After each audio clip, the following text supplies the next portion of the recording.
بسم اللہ الرحمن الرحیم۔ زینب نامہ کے ناظرین و سامعین السلام علیکم۔ تقریباً ایک صدی قبل 20 ستمبر 1916 کو لاہور کے ایک نواحی گاؤں میں ایک بچہ پیدا ہوا۔ 4 بہن بھائیوں میں یہ بچہ سب سے چھوٹا تھا۔ گرچہ اس کا پورا گاؤں ان پڑھ تھا مگر اسے پڑھنے کا بے حد شوق تھا۔ چونکہ اس کے گاؤں میں کوئی اسکول نہیں تھا لہٰذا وہ بچہ 1.5 میل دور دوسرے گاؤں میں پڑھنے کے لیے جاتا تھا۔ 6ٹھی جماعت پاس کرنے کے بعد وہ مزید 8 میل دور ایک اور گاؤں میں تعلیم حاصل کرنے کی غرض سے جانے لگا۔ اس نے مڈل کا امتحان اعزازی نمبروں سے پاس کر لیا اور وظیفہ بھی حاصل کیا۔ اس کے بعد وہ مزید تعلیم حاصل کرنے لاہور چلا گیا۔ وہاں اس نے سینٹرل ماڈل اسکول جو اس وقت کا نمبر 1 اسکول مانا جاتا تھا میں داخلہ لے لیا۔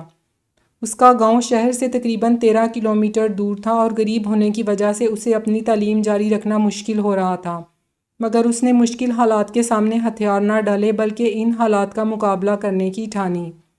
اس نے فیصلہ کیا کہ وہ گاؤں سے دودھ لے کر شہر میں بیچے گا اور اپنی تعلیم کا سلسلہ جاری رکھے گا۔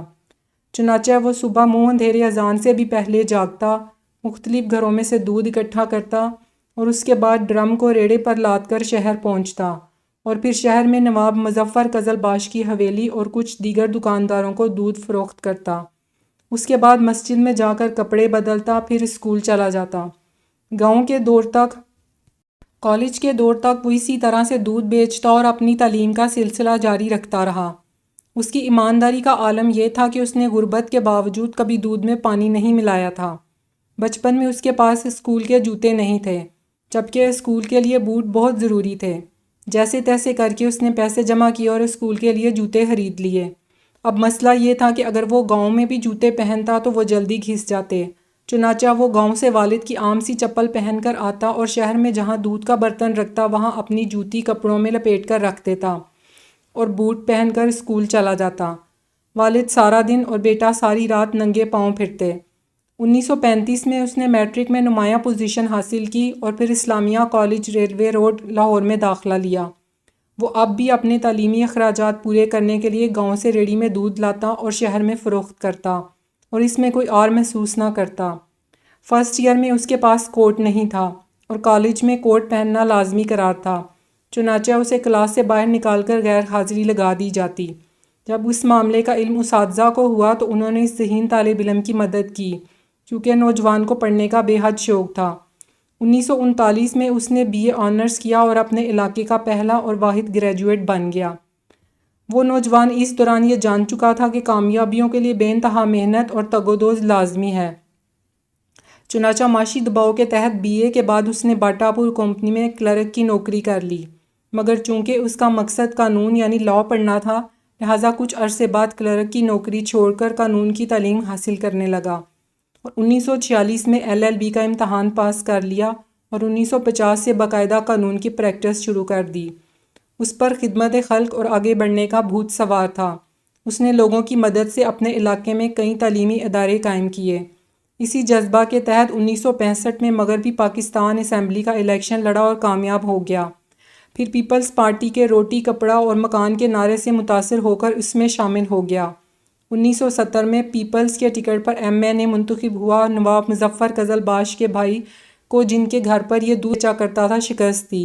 اس کے بعد 1971 میں ذوالفقار علی بھٹو کی پہلی کابینہ میں وزیر خوراک و پسماندہ علاقہ جات بنا۔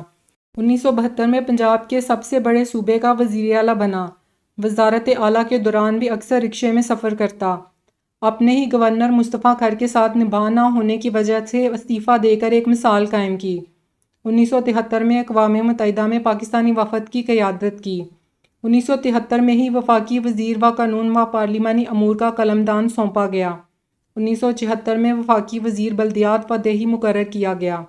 2 دفعہ اسپیکر قومی اسمبلی بھی بنا اور 4 سال تک انٹرنیشنل اسلامک یونیورسٹی کا ریکٹر بھی رہا۔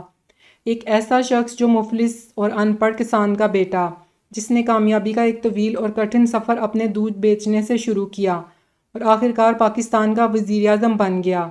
یہ پاکستان کا وہ منفرد وزیر اعظم تھا جو تمام عمر لاہور کے لکشمی مینشن میں کرائے کے مکان میں رہا، جس کے دروازے پر کوئی دربان نہ تھا، جس کا جنازہ بھی اسی کرائے کے گھر سے اٹھا، جس کی بیوی اس کی وزارت عظمیٰ کے دور کے دوران بھی بسوں، ویگنوں، رکشوں کے دھکے کھاتی رہی۔ اس شخص کا نام ملک معراج خالد تھا۔ جو کہ پاکستانی تاریخ کی ایک عہد ساز شخصیت تھے۔ وہ 23 جون 2003 کو اس دار فانی سے کوچ کر گئے تھے۔ اگرچہ ان کو اس دنیا سے رخصت ہوئے 19 برس ہو چکے، مگر میرا خیال ہے دنیا ایسی شخصیت کو صدیوں تک یاد رکھتی ہے جو اپنا مقصد حیات انسانیت کی فلاح و بہبود پر وقف کر دیتے ہیں اور قومی مفاد کو ذاتی مفاد پر ترجیح دیتے ہیں۔ آج ملک کو ایسے ہی باہمت اور محب وطن رہنما کی اشد ضرورت ہے۔ اگر آپ کو زینب نامہ کی ویڈیوز پسند آ رہی ہیں تو انہیں لائک کریں، شیئر کریں، کمنٹ کریں اور مزید آنے والی ویڈیوز کے لیے چینل کو سبسکرائب ضرور کریں۔ شکریہ۔